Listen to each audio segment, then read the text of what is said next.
Hello friends, this is Nikhil.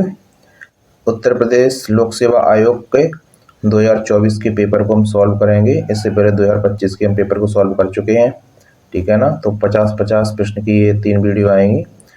तो आइए सबसे पहले देखते हैं। और ये जो पेपर है दृष्टि IAS की साइट से हमने लिया है, क्योंकि अदर जगह जो पेपर थे उसमें बहुत सारे टिक लगे हुए थे या बहुत गंदी तरह से उसे था, तो वहाँ से नहीं लिया, तो हमने वहाँ से लिया है, ठीक है। तो आइए पहले प्रश्न में चलते हैं। निम्नलिखित पेशवाओं पर विचार कीजिए तथा इन्हें आरोही काल क्रमानुसार व्यवस्थित कीजिए। पहला है रघुनाथ राव यानी राघोबा, दूसरा बालाजी बाजीराव, तीसरे हैं नारायण राव, चौथे हैं बालाजी विश्वनाथ। तो सबसे पहले कौन आए थे? बालाजी विश्वनाथ का काल था, ठीक है ना। उसके बाद कौन आए? बालाजी बाजीराव, फिर नारायण राव और अंत में रघुनाथ राव। तो इस तरह से जो राइट आंसर हो जाएगा इसका ए हो जाएगा, ठीक है। 4 2 3 1। अगले प्रश्न पे चलते हैं, दूसरे पे। प्राचीन व्यापार के संदर्भ में निम्नलिखित कथनों पर विचार कीजिए। पहला कथन है प्राचीन भारत में बहुत से नदी बंदरगाह के संदर्भ में मिलते हैं, तो बिल्कुल मिलते हैं, बिल्कुल सही है। दूसरा, यहाँ सामान और यातायात के बड़े गोदाम थे, तो ये भी कथन सही है, बिल्कुल थे। तो इसका राइट आंसर क्या हो जाएगा? 1 और 2 दोनों, ठीक है। आगे चलते हैं, तीसरा प्रश्न है बंगाल के निम्नलिखित सेन शासकों को आरोही काल क्रमानुसार व्यवस्थित कीजिए। पहला है बल्लाल सेन, लक्ष्मण सेन, हेमंत सेन, विजय सेन। तो इस क्रम में देखते हैं कौन सा प्रश्न सही है, कौन सा ऑप्शन सही है। तो सबसे पहले आएंगे हेमंत सेन, फिर विजय सेन, फिर बल्लाल सेन और अंत में Lakshman Sen. Answer is D right option है इसका। 4, बैरम खां के संदर्भ में निम्नलिखित कथनों पर विचार कीजिए। पहला, अकबर ने बैरम खां को खाने खाना की उपाधि दी, ये सही है। दूसरा, यह उपाधि साम्राज्य के वजीर के रूप में बैरम खां की नियुक्ति के समय नहीं दी गई, ये कथन गलत हो जाएगा। तो केवल एक यानी कि ऑप्शन सी। आगे चलते हैं सेंसस के क्वेश्चन पे। 2011 की जनगणना के अनुसार उनकी जनसंख्या के आधार पर निम्नलिखित राज्यों को अवरोही क्रम में लिखिए। पहला बिहार, दूसरा आंध्र प्रदेश, तीसरा उत्तर प्रदेश, चौथा पश्चिम बंगाल। तो सबसे अधिक जनसंख्या कहाँ पे? उत्तर प्रदेश। तो सबसे पहले उत्तर प्रदेश, उसके बाद बिहार, फिर पश्चिम बंगाल और फिर लास्ट में आंध्र प्रदेश।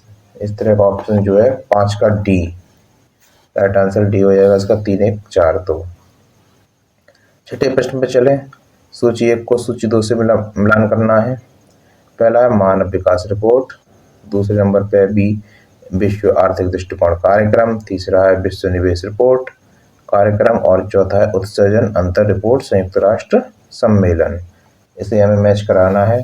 तो मानव विकास रिपोर्ट कौन जारी करता है? संयुक्त राष्ट्र विकास यानी कि तीसरा। और विश्व आर्थिक दृष्टिकोण कार्यक्रम ये अंतर्राष्ट्रीय मुद्रा कोष द्वारा, और विश्व निवेश रिपोर्ट कार्यक्रम व्यापार और विकास पर सम्मेलन जो है, और डी उत्सर्जन अंतर रिपोर्ट संयुक्त राष्ट्र सम्मेलन का संबंध है संयुक्त राष्ट्र पर्यावरण कार्यक्रम से, ठीक है ना। तो ये राइट आंसर है आपका 6 का ए, ठीक है ना। 6 का ए राइट आंसर हो जाएगा। अगले प्रश्न में चलते हैं 7th। निम्नलिखित घटनाओं पर विचार कीजिए तथा इन्हें सही काल क्रमानुसार व्यवस्थित कीजिए, सबसे पहले से लेकर आखिरी की तिथि तक। पहला है प्रधानमंत्री ग्रामोदय योजना, दूसरा है ग्रामीण रोजगार सृजन कार्यक्रम, तीसरा है प्रधानमंत्री रोजगार योजना, चौथा है वाल्मीकि अम्बेडकर आवास योजना, ठीक है ना। तो सबसे पहले इसमें प्रधानमंत्री रोजगार योजना आई, फिर ग्रामीण रोजगार सृजन कार्यक्रम आया, ठीक है ना। उसके बाद प्रधानमंत्री ग्रामोदय योजना और लास्ट में वाल्मीकि अम्बेडकर आवास योजना, ठीक है, आई थी। तो 7 का आंसर हो जाएगा D is the right answer. 8वें प्रश्न पे चलते हैं। इसमें सूची 1 को 2 से मिलान करना है। अर्थशास्त्री लेखक और उनकी पुस्तकें हैं मिर्डल, हर्समैन, कार्लर, एडम स्मिथ। तो एडम स्मिथ की तो सबको पता था, वेल्थ ऑफ नेशन है, और डी का चार्ट सब में दिया हुआ है, तो इससे हमारा काम नहीं बनने वाला है, ठीक है ना। तो आगे देखते हैं। मिर्डल की किताब है इसमें पहला वाली, यानी कि economic theory and under developed regions.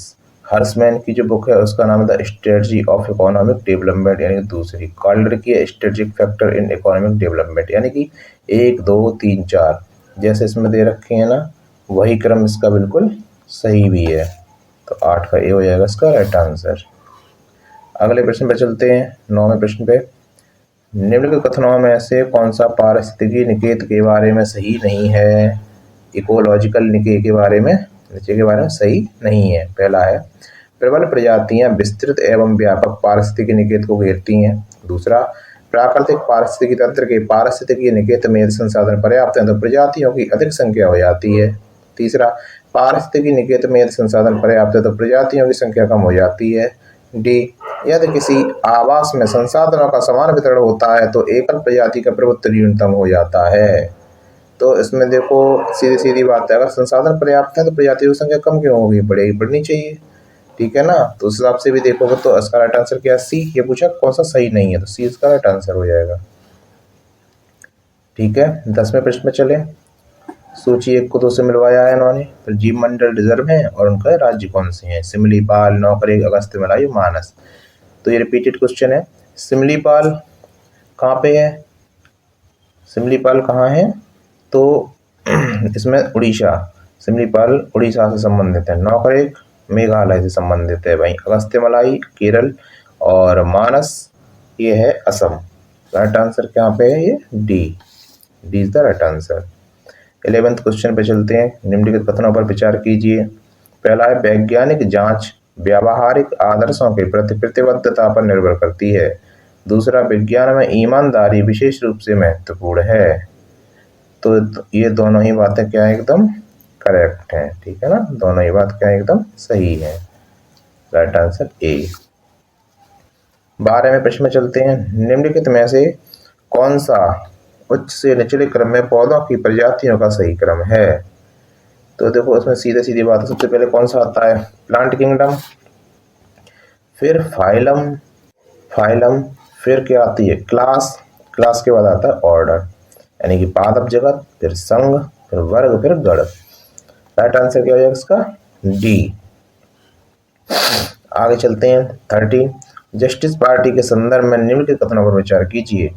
पहला है जस्टिस पार्टी ने कांग्रेस का विरोध उसे एक ब्राह्मण प्रभुत्व वाला संगठन कहकर कर दिया। दूसरा, इसने गैर ब्राह्मणों के लिए वैसे ही सांप्रदायिक प्रतिनिधित्व का दावा किया जैसे कि माल्य मिंटो सुधार ने मुसलमानों को दिया था। तो इसका राइट आंसर हो जाएगा ए। दोनों इसके सही हैं। आगे चलते हैं 14वें प्रश्न पे। वर्कर्स एंड पीजेंट्स पार्टी के संदर्भ में निम्नलिखित कथनों पर विचार कीजिए। पहला है वर्कर्स एंड पीजेंट्स पार्टी का गठन 1927 में हुआ और इसे एक अखिल भारतीय संगठन का रूप दिया गया। दूसरा है इस पार्टी का उद्देश्य कांग्रेस के अंतर्गत ही काम करना था जिसमें इसको अधिक क्रांतिकारी रुझान वाली पार्टी और आम जनता का संगठन बनाया जा सके। तो इसका राइट आंसर क्या हो जाएगा? इसमें जो दूसरा है बिल्कुल सही है, पहला है हाँ गलत है, इसमें सन सही नहीं दी हुई है, ठीक है ना। तो राइट आंसर डी, केवल 2 सही है, पहला गलत। 15वां, निम्नलिखित घटनाओं पर विचार कीजिए तथा इन्हें काल क्रमानुसार विस्तृत कीजिए। East India association, national Indian association, Indian society, Indian association. तो इसमें ईस्ट इंडिया एसोसिएशन की स्थापना कभी 1866 में। नेशनल इंडियन एसोसिएशन की जो स्थापना हुई थी वो हुई थी 1870। फिर इंडियन सोसाइटी की स्थापना हुई थी 1872 एंड इंडियन एसोसिएशन की स्थापना कब हुई थी? 1876 में। तो इस तरह का कोई क्रम कहाँ बनना है? डी में बनना, 1 2 3 4। तो यही राइट आंसर हो जाएगा इसका। आगे बढ़ते हैं 16वें प्रश्न पे। निम्नलिखित घटनाओं पर विचार कीजिए तथा इन्हें सही कार्यक्रमानुसार व्यवस्थित कीजिए सबसे पहले से लेकर आखिरी गतिविधि तक। पहला है शाही भारतीय नौसेना विद्रोह, कैबिनेट मिशन की घोषणा, अंतरिम सरकार का गठन, ब्रिटिश संसदीय प्रतिनिधिमंडल का दिल्ली में आगमन। तो इसमें देखते हैं सबसे पहले इसमें कौन सी घटना घटित हुई है? तो इसका आंसर हो जाएगा ए। सबसे पहले देखो इसमें ब्रिटिश संसदीय प्रतिनिधिमंडल का दिल्ली में आगमन हुआ, उसके बाद अंतरिम सरकार का गठन, फिर कैबिनेट मिशन की घोषणा और शाही भारतीय नौसेना का विद्रोह सबसे लास्ट में हुआ है। ठीक, तो उसमें राइट आंसर आपका हो जाएगा, राइट आंसर है इसमें ए, 4 3 2 1। ठीक है ना, ये इसका आपका राइट आंसर है। आगे चलते हैं। 17, सहमति की आयु अधिनियम 1891 के संदर्भ में निम्नलिखित कथनों पर विचार कीजिए। यह बम्बई के एक पारसी सुधारक बहराम जी मालावारी थे जिन्होंने इस कानून की वकालत की थी। दूसरा, इस अधिनियम को बाल गंगाधर तिलक के नेतृत्व वाली चरमपंथी शाखा ने समर्थन दिया था। तो इसका पहला जो आंसर है बिल्कुल सही है। इस बम्बई के पारसी समाज सुधारक बहराम जी मालावारी थे जिन्होंने इस कानून की वकालत की थी। बी इसका गलत आंसर है। ठीक है ना, तो राइट आंसर केवल एक यानी सी इज द राइट आंसर।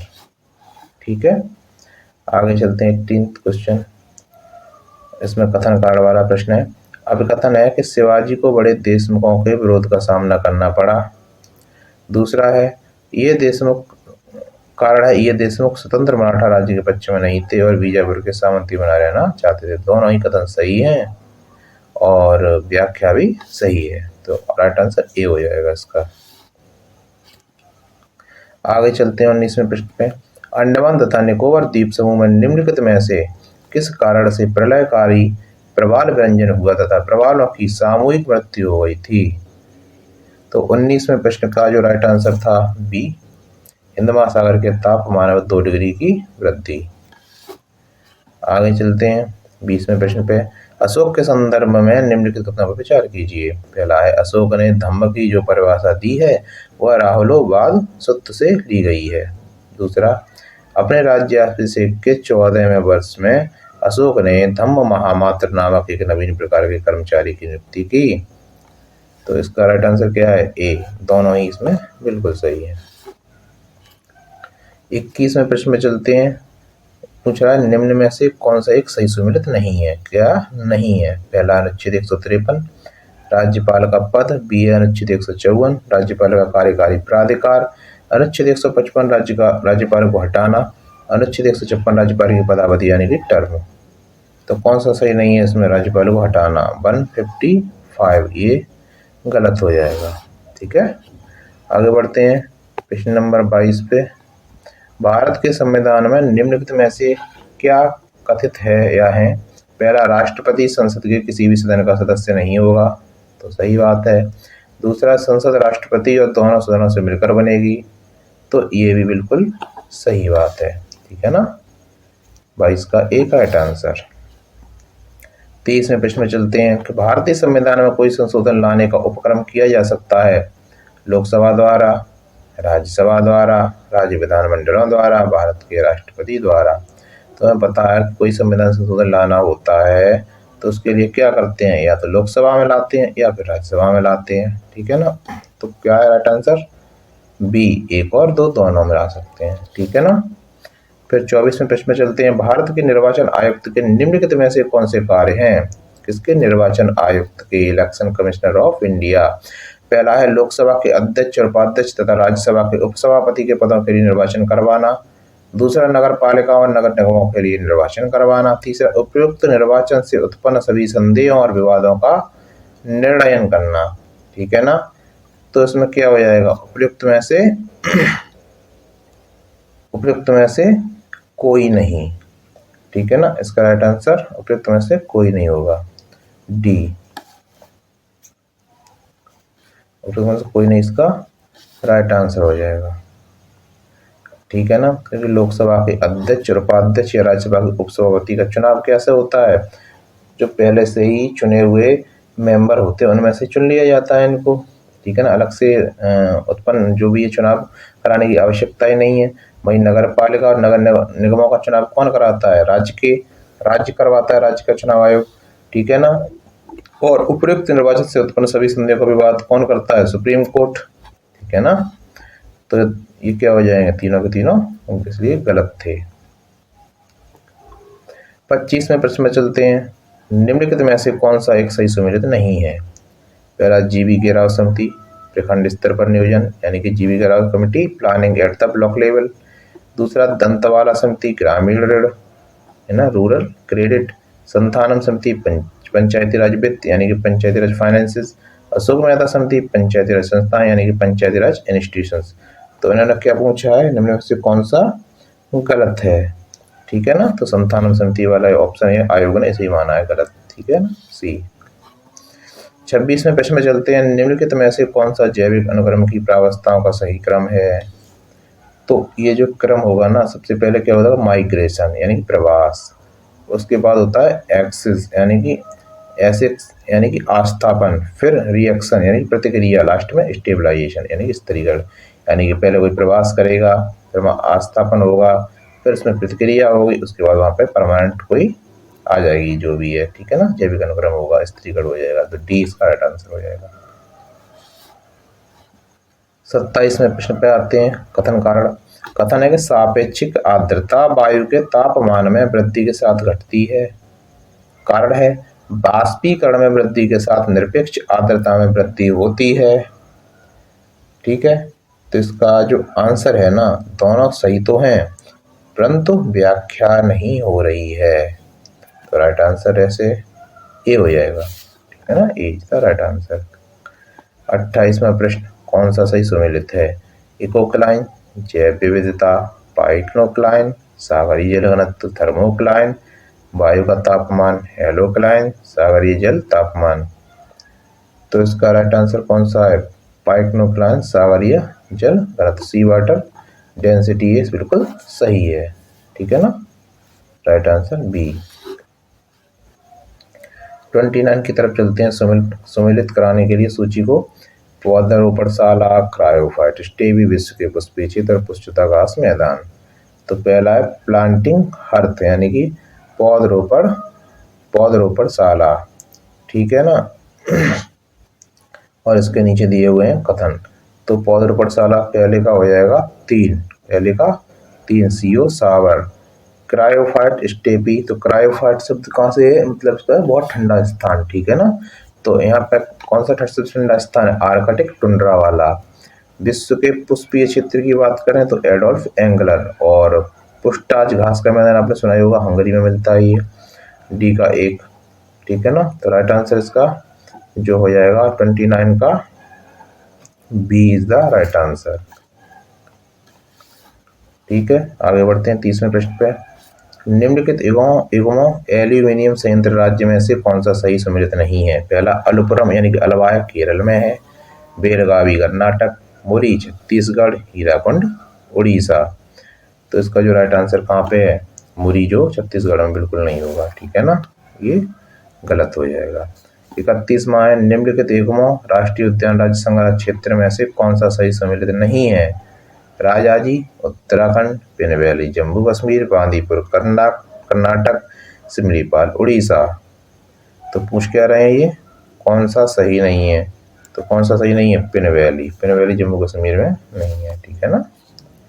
32 अभिकथन कारण वाले प्रश्न है ये। 32वां अभिकथन है, हिमालय अभी भी ऊंचा हो रहा है। कारण भारतीय टेक्टोनिक प्लेट यूरेशियन प्लेट से टकरा रही है। क्या इसका सही कारण है, तो बिल्कुल सही कारण है, दोनों कथन सही भी हैं और व्याख्या भी सही है, ठीक है, व्याख्या सही हो रही है इसकी। 33 प्रश्न पे चलते हैं, सूचियों को मिलान करना है। कोयला भंडार है उत्तर, इव नदी, तातापानी, रामकोला और उमरिया। तो इनमें राज्य से हमें मिलाना है, तो देखते हैं इसका। तो उत्तर है, इसका संबंध है झारखंड से, इव नदी का संबंध है उड़ीसा से, तातापानी रामकोला का संबंध छत्तीसगढ़ से, और उमरिया मध्य प्रदेश से, ठीक है ना। तो ऐसा जो प्रश्न होगा इसका आंसर है सी, 4 3 2 1। आगे बढ़ते हैं 34, इसमें भी फिर से सूची मिलान करनी है नहरें और नदियों से। ऊपरी बारी दोआब नहर, सरहिंद नहर, गुड़गांव नहर और इंदिरा गांधी नहर, ठीक है ना। इस तरह से मिलान हमें करना होगा इसमें। तो देखते हैं, ऊपरी बारी दोआब नहर ये रावी नदी में मिलती है, ठीक है, रावी नदी से निकली है। सरहिंद नहर सतलज नदी, गुड़गांव नहर यमुना नदी, इंदिरा गांधी नहर ये हो जाएगी सतलज रावी ब्यास, ठीक है ना। तो 34 का आंसर हो जाएगा सी इज द राइट आंसर। 35वें प्रश्न पे चलते हैं। निम्नलिखित युग्मों फसल विशेषता में से कौन सा सही सम्मिलित नहीं है? पहला है, एक वर्ष में चावल की 3 फसलें पैदा करने वाला राज्य कौन सा है? पश्चिम बंगाल। चावल उत्पादन में बिहार का योगदान 15.7%। चावल उत्पादन के अधिक सर्वाधिक क्षेत्रफल वाला राज्य उत्तर प्रदेश। चावल उत्पादन की पश्चिमी सीमा निर्धारित करने वाली समवर्षा रेखा 100 सेंटीमीटर। तो पूछा हमें से होगा कौन सा नहीं, तो इसका राइट आंसर था B is the right answer. ठीक है, बी इज द इसका राइट आंसर था।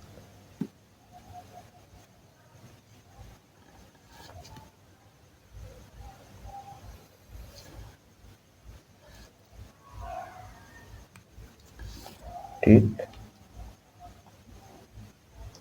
आगे बढ़ेंगे।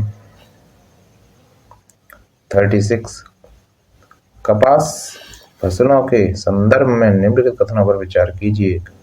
पहला है, कपास मुख्यतः खरीफ की फसल है। दूसरा है, कपास के उत्पादन के लिए वार्षिक 50 से 75 सेंटीमीटर की मध्यम वर्षा की आवश्यकता होती है। तो 36वां जो प्रश्न है उसका राइट आंसर दोनों ही सही है, यानी दोनों कथन बिल्कुल सही है। 37 पे आते हैं। अभी कथन है इसमें कि लाल मृदा भारत के दूसरे सबसे बड़े मृदा समूह को दर्शाती है। दूसरा का कारण है, लाल मृदा काली मृदा को दक्षिण, पूर्व और उत्तर दिशाओं से घेरे हुए है। ठीक है, तो ये दोनों ही कथन सही है, परंतु इसका जो है व्याख्या नहीं कर रहा है। ठीक है ना, आगे देखते हैं 38वें प्रश्न पे। सूची मिलवाने के लिए दोबारा से है, तो जो कांचीपुरम, जैसलमेर, कोडाईकनाल और भिलाई। ठीक है, तो